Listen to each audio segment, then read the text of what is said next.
Hi, I'm Steve Bertrand, and I'm about to have a productive conversation with Mike Vardy. Welcome to A Productive Conversation. I'm Mike Vardy, and I'm excited to bring you this conversation with my friend who lives here in Victoria, Steven Bertrand. Steve and I have known each other for over 12 years now, having first met when I was teaching classes on topics like WordPress and social media here in Victoria. We've come a long way. We've crossed paths several times. I just wanted to explore productivity with him. He shares with me and with you during this conversation his fascinating journey over the past decade. When we first met, he was blogging and working to build a business in web design. He's now going to shift into and has shifted into public speaking, become involved in accessible advocacy, and he's also now starting to dive deeper into meditation and incorporating it more deeply into his life. Now, no matter what challenges Steve has faced, he's proven to be one of the most motivated and inspired people that I know. He's super inspiring, and I hope you enjoy this wide-ranging conversation right now with my friend, Steven Bertrand, here on A Productive Conversation. Steve, thanks so much for taking the time to join me today. I appreciate it. Absolutely. Thanks for having me. I really appreciate the opportunity to be on here. It's not very often that I get to chat with someone who's from Victoria, where I live, who's also a pro wrestling fan, which we just chatted about for the past 35 to 40 minutes before we actually hit record. Yeah. Because the last time we've seen each other recently, the last two times we've seen each other was at a hockey game during Hockey Day in Canada here in Victoria, which is awesome. And then I saw you again at a pro wrestling event it would have been like late 2023. I think we were. I think November 2023. Yeah, it was at a event just outside of town. Local indie pro wrestlers. We've managed to connect through that. But how long have we known each other now for? It's been longer than I think. It's over a decade, because in 2012 I did that the Firestarter program with Small Business Victoria. Right. And you taught the sort of social media web design stuff, and you were talking about WordPress and all the different things, and at them I was a diehard Google Blogger toter, and I was gonna, well, bloggers just, it's different, so it's a bit, like, just because everybody uses WordPress doesn't mean, and now, it didn't take very much longer after that. I think it was only like 18 more months, and every single one of my sites has been WordPress since then. Just because I couldn't get anybody to help me, because nobody knew how to use Blogger. Yeah. And then it was like, oh, you can do all these things. And then I went to work for a web design company, and they did WordPress stuff. And so you and I have known each other since it's been 12 years easily. Yeah, it's at least 12. Yeah, it's 12 years. Wow. So, yeah. Now, one of the things that so that's what you're doing when we started working together, when we first met, rather. And I mean, I was doing that stuff initially when I was starting to run my own business, right? One of the ways I would supplement is I would teach people how to use things like WordPress, but from in more of a fundamental way, not the deeper stuff that you can. And again, we're talking over a decade ago, so it was very different.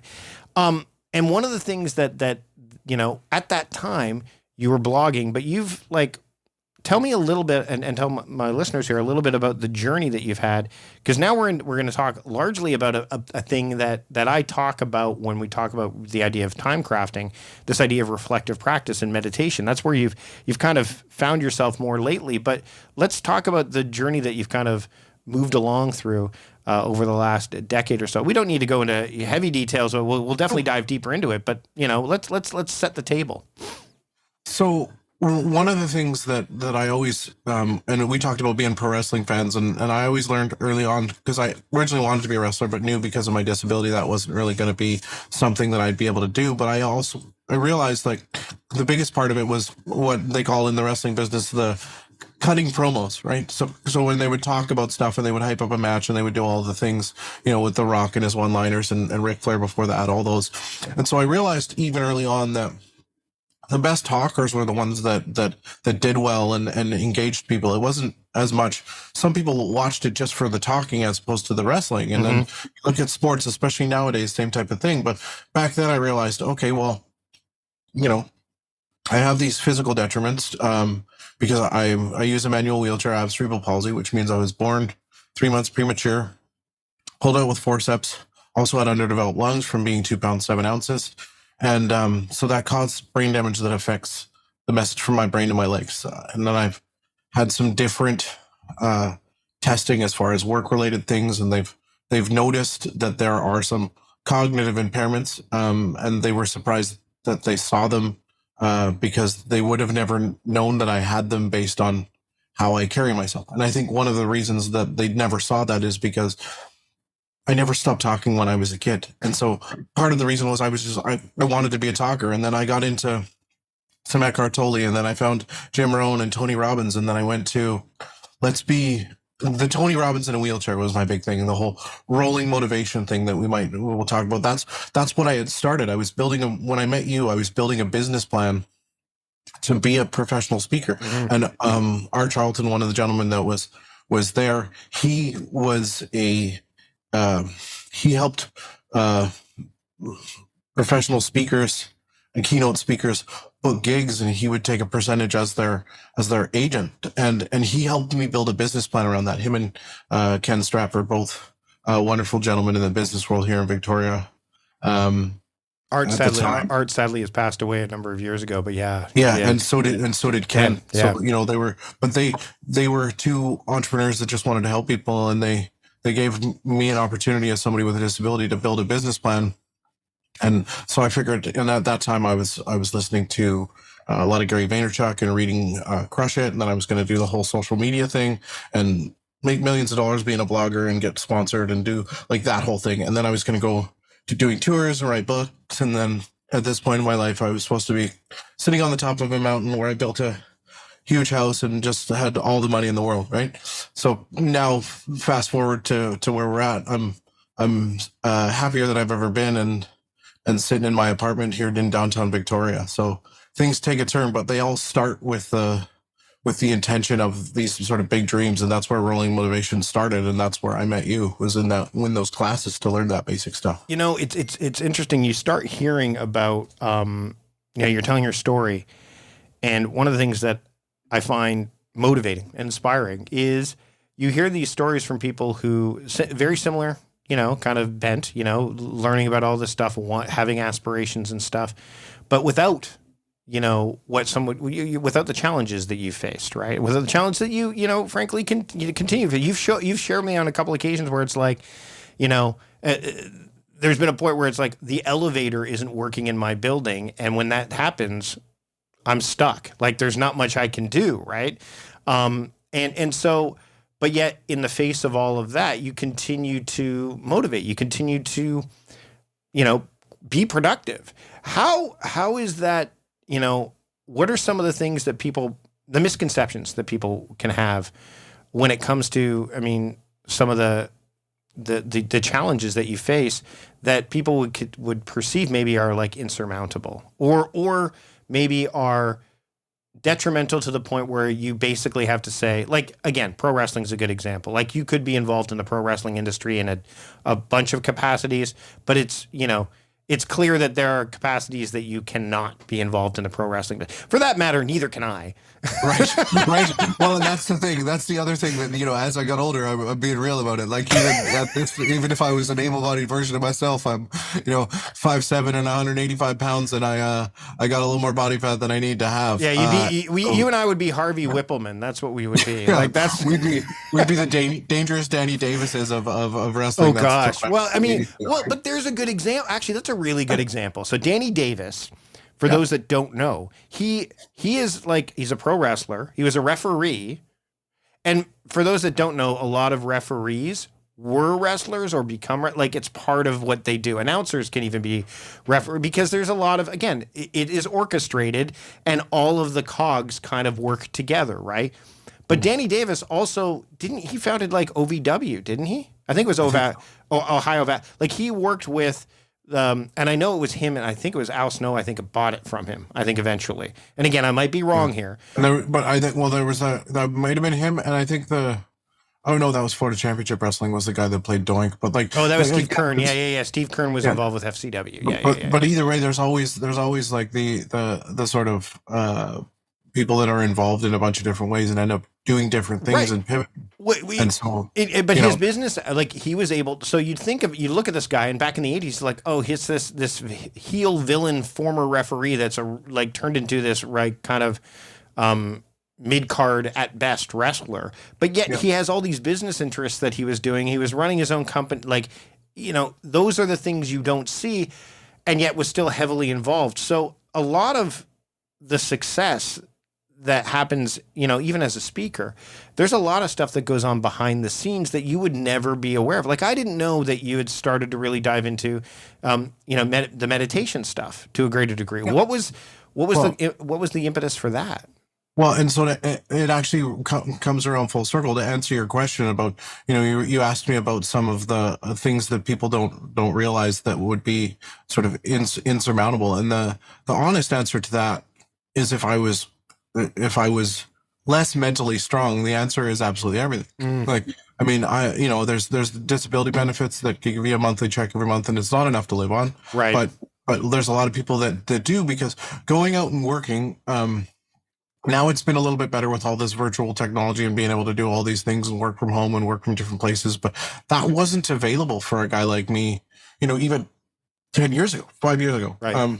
So I had to go work in an office, and then if that office bathroom wasn't accessible, or the entrance to the bathroom, or even to the building wasn't accessible, I couldn't work there. I remember I went and had a job interview one time, and I pulled the job posting off of a disability job search website, Okay. looking for accessible jobs. I went down there, and I'm sitting down there for my interview, and this guy just walks out, and he's all breathy, and I knew he was nervous. And all he said to me was, "Sorry, the position isn't wheelchair accessible. We can't interview you."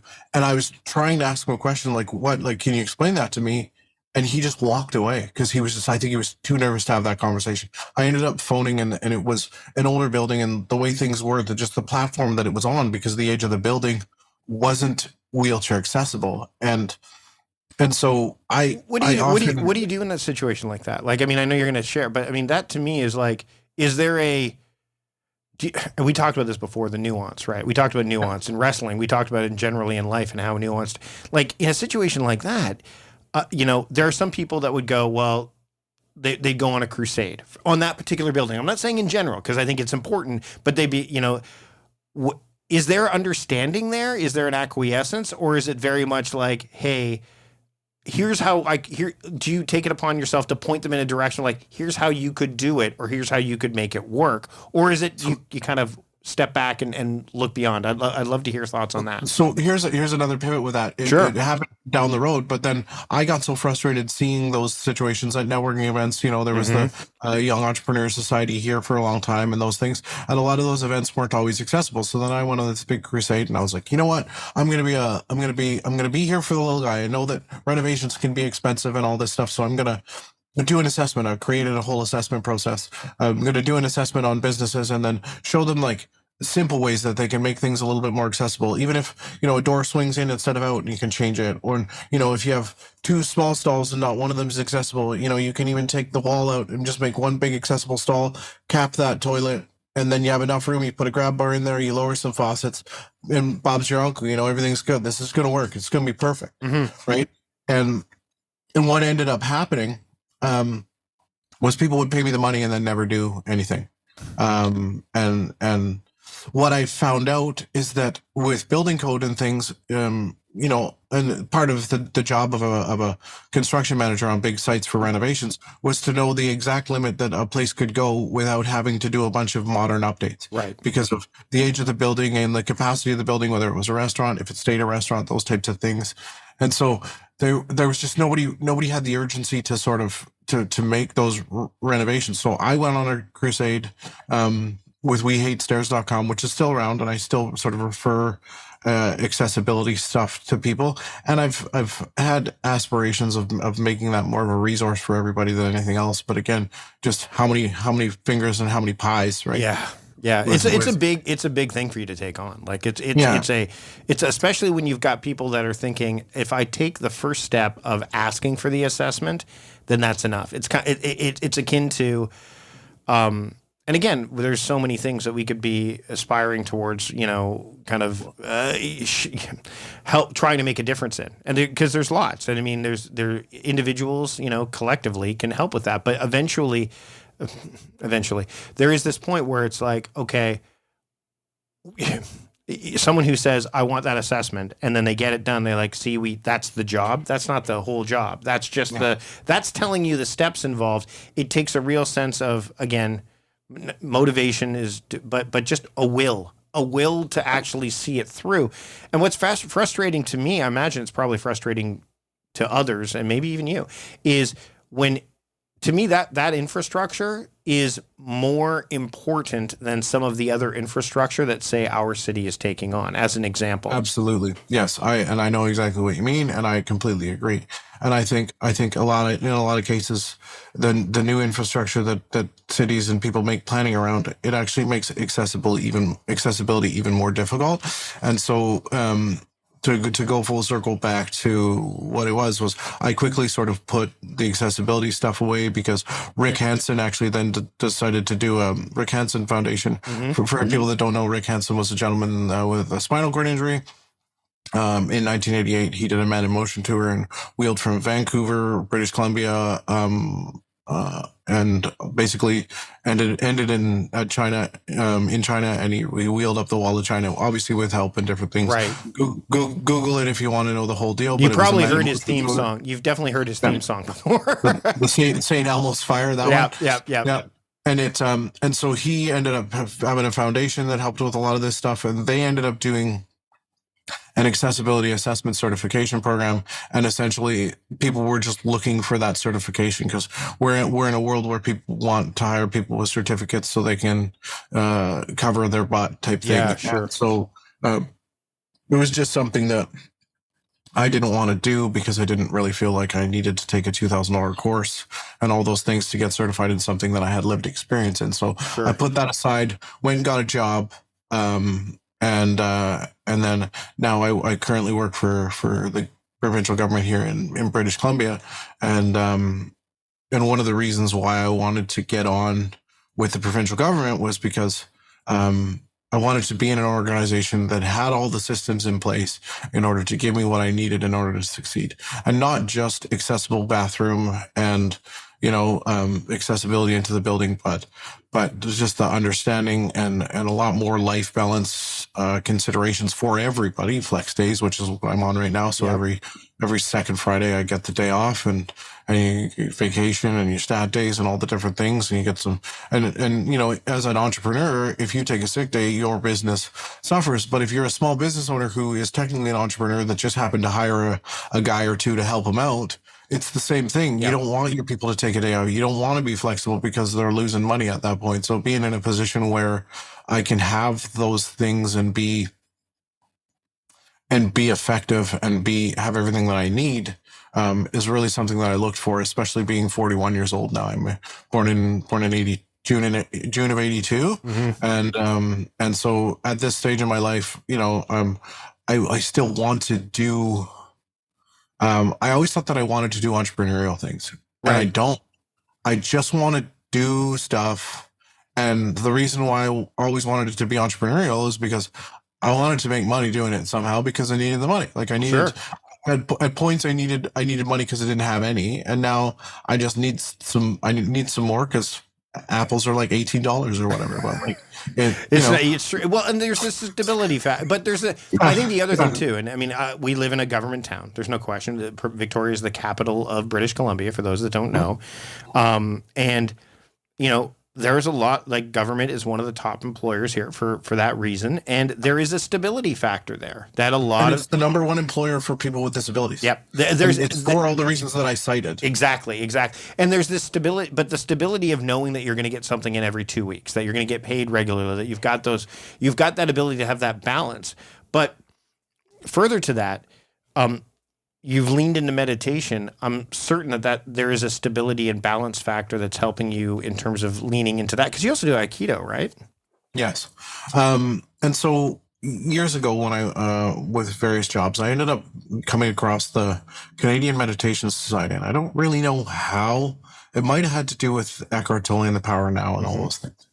Sure. Something around the self-help realm of the 500 million books I have in my house with all that stuff leaned me towards that. And I took the course and, they gave me a mantra and I was off and on with meditation for years. And then um, a few years ago, back in 2022, I ended a really sort of difficult relationship. It was very short-lived and it was very intense and it was very anxiety inducing, and I'll just say that I think, I don't know if it was intentional, but the person knew sort of every one of my insecurities fairly shortly and just managed to be able to push all those buttons on a regular basis. And I'm being accountable. I was allowing them to be able to do that. And so I left that relationship feeling very, very anxious and physically out of sorts. And a friend of mine sent me a podcast clip from Dr. Joe Dispenza, who has a book called Becoming Supernatural, and the one before that was Breaking the Habit of Being Yourself.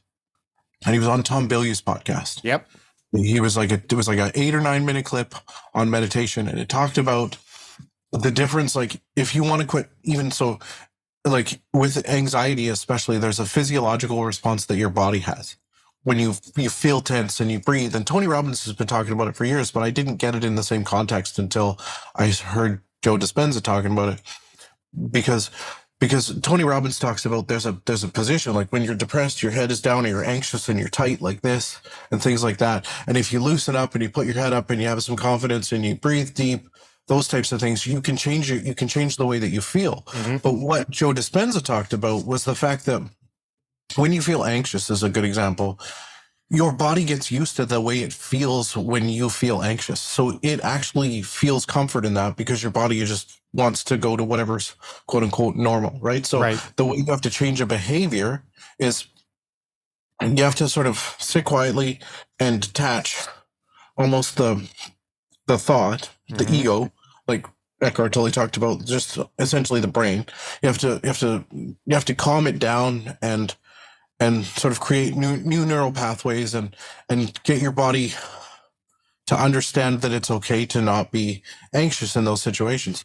So I had meditated, and everybody always talks about, you got to meditate for at least 20 minutes a day. If you're having a real hard time, you got to sit down for 45 minutes. You got to do 2 or 3 sessions of 20 minutes. Well, most people sit there and they think, I can't stop thinking for 5 seconds. How am I supposed to sit down for 20 minutes? Yeah. It's impossible. So I just started sitting down and I committed myself to doing 10 minutes of meditation every day. So I used my Amazon Echo. I'd set myself a 10-minute timer, and I sat down and I meditated, and I started just going through that process and struggling through. And, I'd love to sit here and say that there was some sort of big aha moment, as they say, or I had this big sort of, I became some sort of clairvoyant at any point. But what happened was, after about the first 30 or 45 days, nothing magical happened. All I noticed was that when I was reflective, I realized, hey, I was upset about that thing, and I don't think I was upset for as long, and the anger or the frustration wasn't as intense. Right. I was like, maybe there's something to this thing. And then I started, and I just committed to doing it every single day. And so it was at least 10 minutes a day, every single day. And it's been since January 6th of 2022. And now I've gotten to a point, just like going to the gym or doing anything that's a habit to be built. I sit for usually 15 minutes every day, sometimes 20. But the longest I've gone in one sitting is 1 hour and 45 minutes. And that was actually when I was stuck in my apartment. I pretty much had nothing else to do. So I just sat, and, everyone asked me, were you actually awake? Like, what was going on? And, it was something that I think I wanted to do as a controlled experiment to see how much progress I had made. And the reason I tell that story is not to be like, whoa, we meditated for 2 hours. Like, it actually seems kind of nuts to sit and do nothing, but I was literally stuck in my apartment, couldn't do anything. So what else was I going to do except for doing that? But the point was to go from struggling and barely being able to do 10 minutes to going to be able to do in one sitting 1 hour and 45, and to consistently do something for 760 days or 65 days or whatever it is.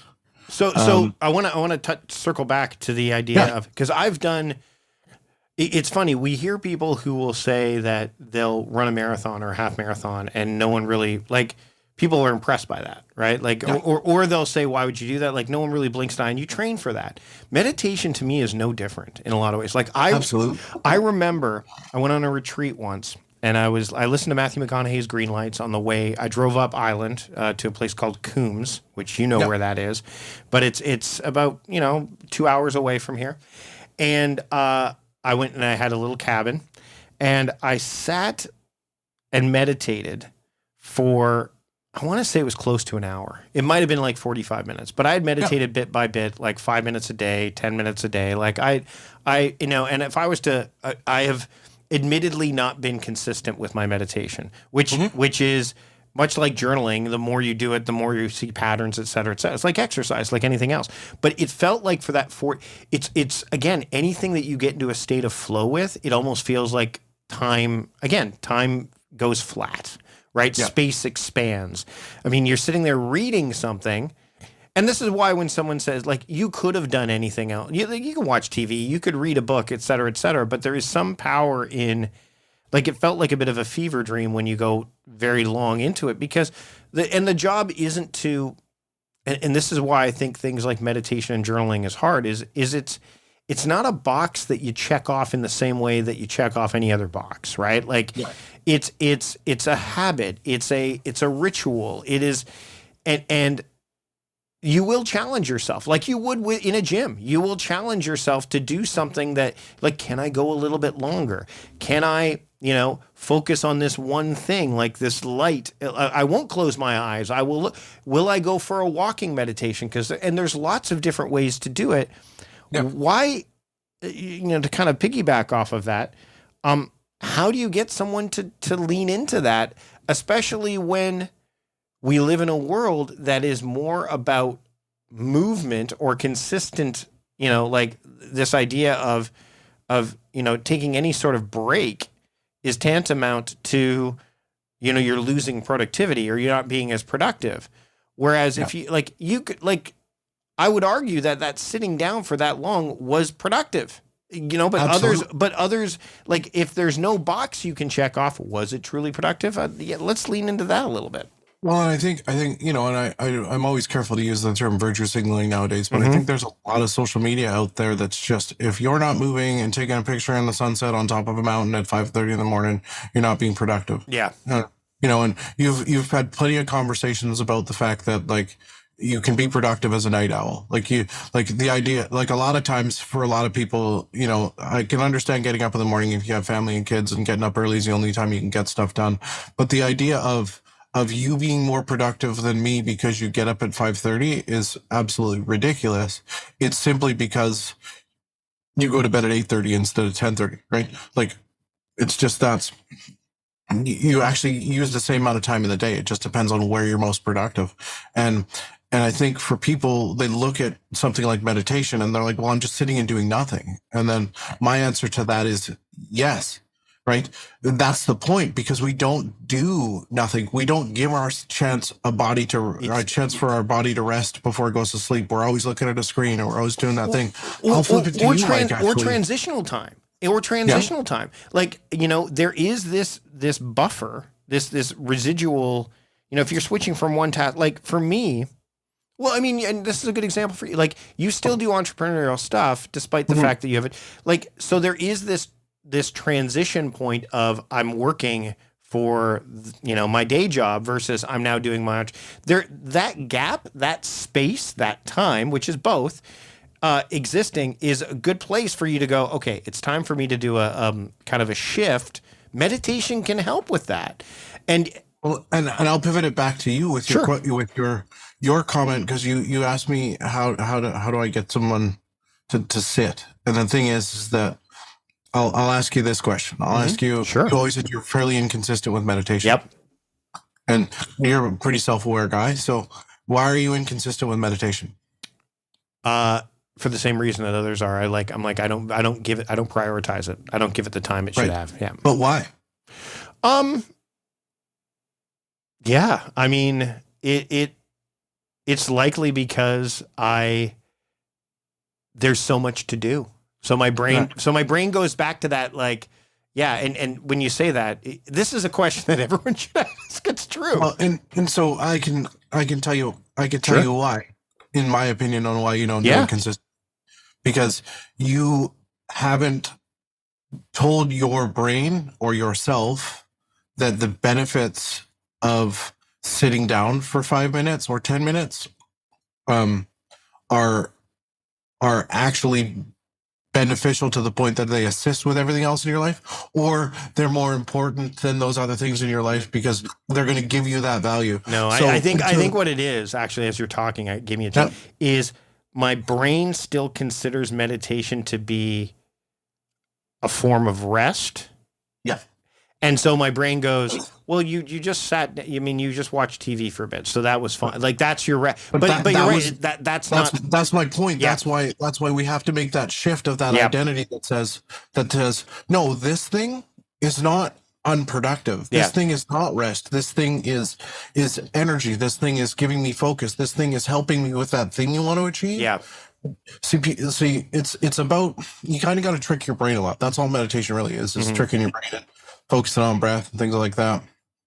And what we don't realize is that doing it has a benefit for everything else. And it's not that you do meditation like you would in the gym, and then you got to get up earlier now because you're going to the gym every day. Right. It's not like that. It's you're carving out 5 or 10 minutes or 15 minutes to be better at the things that you do on a daily basis. And once we make that shift and then consistently remind ourselves of that shift, the habit starts to build itself, because because we always want to make it a priority, like you're making it a task, like everything else, like all the stuff you have to Yeah. do. Yeah. When you look at meditation as something that you have to do, and I hate to be cliche and say it's something that you get to do, but more so than that, it's something that actually assists with everything. It's like you get to tell your brain straight up and say, like a different person, say, hey, brain, I'm gonna meditate right now because I'm feeling unfocused and I want to get more done than I've ever got done before in my life. And your brain goes, all right, well, just sit for a bit. And Yeah.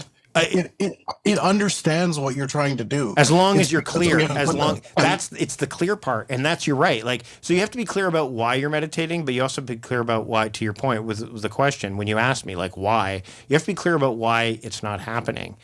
And Yeah. I swear, Steve, there's people when I say like I do this exercise, I've talked about it before, where I ask people to sit for a minute and do nothing, right? Like, the idea of, and it demonstrates, this is again, do as I say, not as I do in some instances, but it demonstrates that, when I ask the question afterwards, I'm like, how did that feel? A lot of people are like, oh, it felt great. It felt recharging. It felt renewed. But others like, I felt bored. I felt anxious. I felt like I was wasting my time. And then I tell them it was only 42 or 38 seconds or however long I actually gave them. And they realize how bad they are at measuring time. I think that's the other thing too, is that when we sit there and we're like, oh my God, like I'm going to meditate for 5 minutes, right? I don't have 5 minutes to give. That's frankly bullshit. Like we all have 5 minutes to give. Right. And that's why I always start the conversation at, most people think they don't have 20 minutes to give. Yeah. And I guarantee you don't when you don't meditate. Yep. Because 20 minutes might as well be a lifetime. You got 20 minutes feels like I'm going to meditate till next Christmas. It does. Right. Whereas but if you position it as 20 minutes isn't the goal, 5 minutes is the goal. And then people are like, oh, well, if I was going to do 20 minutes, I can do 5. And you can get somebody to sit for 5 and they come out of that in 5 minutes. Mm-hmm. And then you see how good they feel in 5 minutes. Because I've done it with a friend of mine sitting on the couch. I did it with them for 5 minutes and they were like, wow, how long was I out for? Yeah.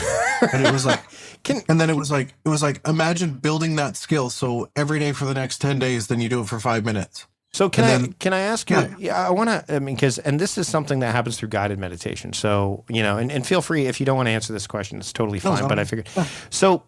Obviously, in some meditation practices, especially when you're starting out, it's like feel the sensations everywhere. Feel the sensations in you. There's obviously things that you can't feel sensations in. So how do you, do you do guided meditation? Like, what does that look like? I'd love to hear it from that perspective. Well, so I have full feeling. You have full. Okay. And so I can walk hanging on to stuff. But here, the idea of feeling the full sensation, I can answer that question 100%. It is important to feel the sensation, and the reason why they focus on that in guided meditations is because when you start focusing on something that's they want you to get out of your mind as fast as possible. Yes. That's what meditation is. So when you focus on a body part, the tingling in your fingers, you feel the flow, you feel your breath, you feel whatever, it's to get you out of your head. It's the fastest way that everybody else knows how to do it. I understand that that's a process. I don't particularly care about that, and I don't care about that for anybody. You don't have to, you have to wear a robe. You can be in your pajamas. You can be in your business suit. You can be wherever you need to be. That's quiet. You can go use the stall in the bathroom at work and have a couple of deep breaths if you want to. It might not be the most calming environment, but whatever you need to do to get yourself in a state of feeling less anxious. Like if you got to leave a business meeting and then you just got to, take a couple of breaths or do whatever, like those are the things that I want to teach people, because I think meditation, as much as the world thinks that they're doing it this way, I don't think there's enough real world application for meditation.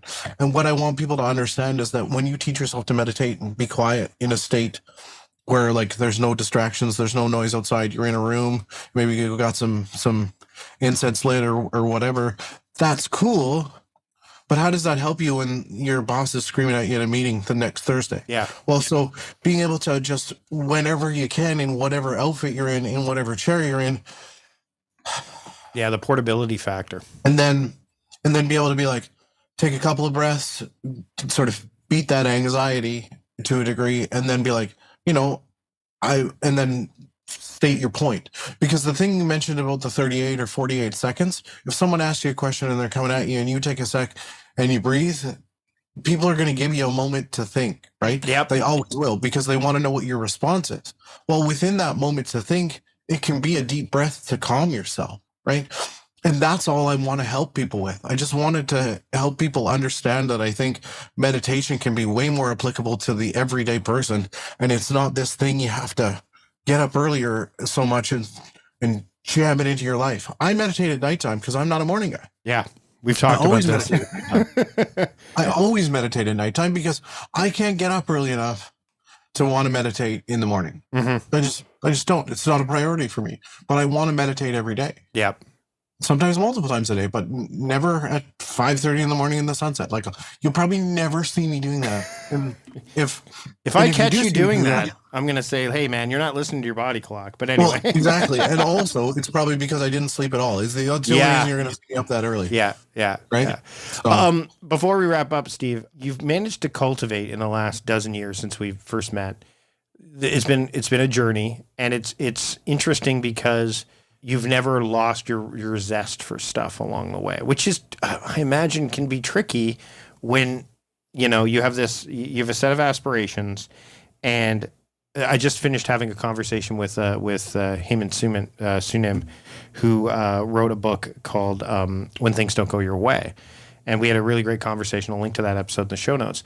But how does someone, when they're facing adversity, make time for things that will light them up, things that will help them cultivate peace or contentment, or just give them that moment, like you said, that moment to breathe, that moment to think? What have you found that's helped you? And is there anything that you've done that you can pass on to somebody listening to this show that you think will help them as well?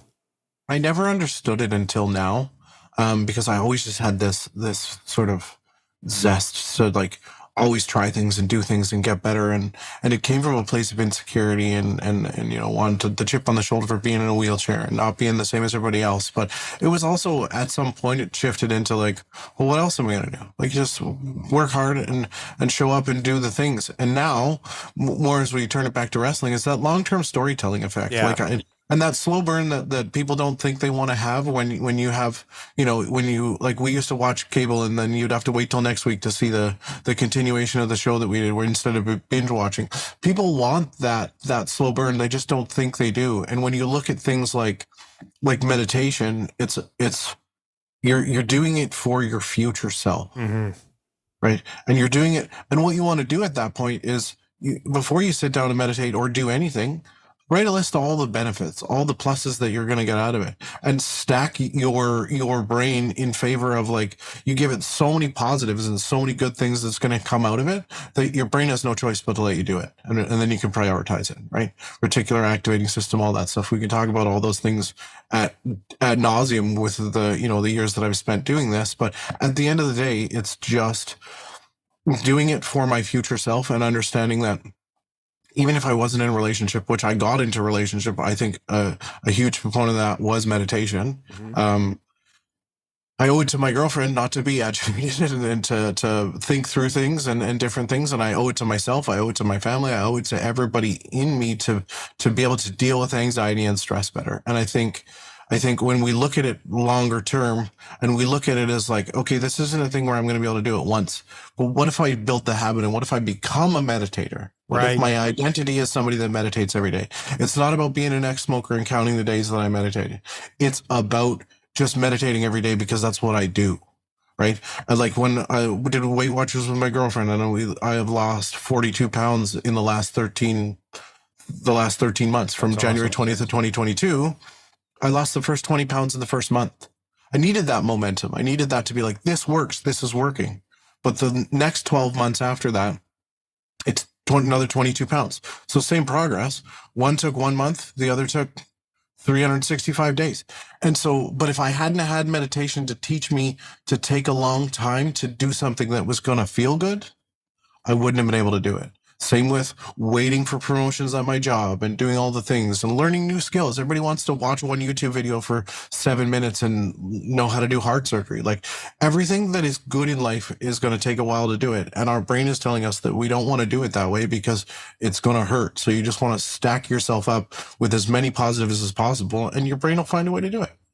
Steve, this has been a great conversation. Thanks for taking the time. And those of you that weren't around for the first half because we didn't record it, we got to talk about wrestling. So if you're a pro wrestling fan, Steve and I, we do an entire episode about pro wrestling. Probably not as much of a productive conversation, unless you're a wrestling fan, in which case it would be hugely productive.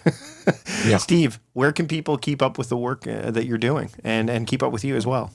So there's rollingmotivation.com is always a good place to find me. So that's Steve at rollingmotivation.com.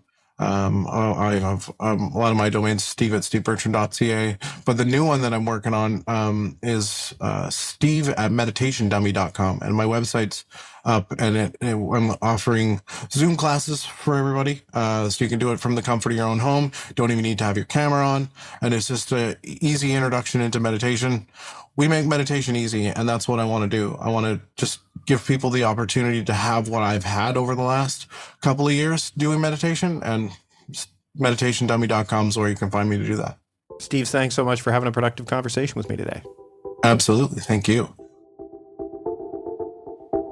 Thanks for listening, and thanks to Steven for being part of the conversation today. You can check out all of the relevant show notes, links, etc. at productivityist.com/podcast 527 or wherever you get your podcast, which includes YouTube, because we are now on YouTube as well as Spotify, Apple Podcasts, Overcast, you name it. By the way, one thing you can do to support the show, speaking of naming things, is to subscribe. Hit the subscribe button wherever you get your podcast. That way, you can easily find all of the episodes that are to come and search through the archives super easily. We've got another exciting episode coming up for you next time around. It is going to be with John Diggs. You don't want to miss this one. You can also check out some of the past episodes that we've had, including the PM Talk series, which has been going on ever since the beginning of 2024. And it's something that I really, really am happy to be doing with Patrick Rowan. It's a bit of a change of pace for the podcast, and I hope you'll check that out as well. Another thing I hope you'll check out is our sponsors. That's another way to support the show. Head to productivityist.com/podcast sponsors. Click on any of the sponsors that kind of floats your boat or you're interested in. Click on those links, and that way they know that we sent you. And that'll include the sponsors that you heard during today's podcast episode. Big thanks to Keith Elliott for producing the show, Sarah Hayes McMinn for doing all of the administrative and maintenance tasks and keeping me on task with relationship to the show and beyond. And thanks to Soundstripe for giving us access to some of the musical elements to the show. You can become a subscriber over at Soundstripe with 10% off by using the promo code VARDY10 at soundstripe.com. I encourage you to check them out as well. That's it for this episode. Thanks for joining us. Until next time, I'm Mike Vardy, the host of A Productive Conversation, reminding you to stop doing productive and start being productive. See you later.